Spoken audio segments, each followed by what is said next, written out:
اللهم نحمدك كما ترضى ونصلي على حبيبك وآله كما يرضى ونحب محبوبك كما ارتضى اما بعد صلی اللہ علیہ حبیبی محمد وسلم۔ ناظرین محترم، آج کی نشست میں ہم انشاءاللہ سن 7 ہجرت کے واقعات بیان کریں گے، آپ ہمارے ساتھ رہیے گا۔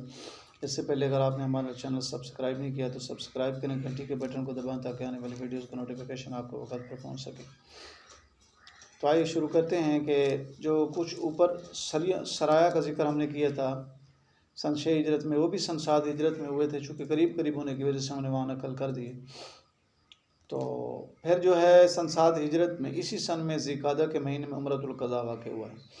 صلح حدیبیہ میں جو شرط ٹھہری تھی اسی کے موافق حدیبیہ کے 1 سال بعد ذی القعدہ میں آپ صلی اللہ علیہ وسلم واسطے عمرۃ القضاء کے مکہ مکرمہ کو چلے۔ صحابہ کرام بھی ساتھ تھے اور آپ صلی اللہ علیہ وسلم نے حکم فرمایا کہ سفر حدیبیہ میں جو صحابہ ساتھ تھے وہ ضرور چلیں۔ مکہ پہنچ کر عمرہ کیا اور وہاں حضرت میمونہ بنت حارث رضی اللہ تعالیٰ عنہ سے نکاح فرمایا اور تیسرے دن حسب شرط مدینہ کو روانہ ہوئے۔ شرط کے مطابق چونکہ 3 دن ٹھہرنے کی شرط تھی، عہد معاہدہ تھا، اس کے مطابق جو ہے 3 دن کے بعد مدینہ کو روانہ ہوا۔ اور اسی روانگی کے وقت حضرت حمزہ رضی اللہ تعالیٰ عنہ کی بچی آپ صلی اللہ علیہ وسلم کے پیچھے پکارتی ہوئی بولی۔ آپ صلی اللہ علیہ وسلم نے اس کی خالدہ کو جو کہ حضرت جعفر رضی اللہ عنہ کے نکاح میں تھی سپرد کر دیا۔ سن 8 ہجرت کے واقعات ہم انشاءاللہ اگلی نشست میں بیان کریں گے۔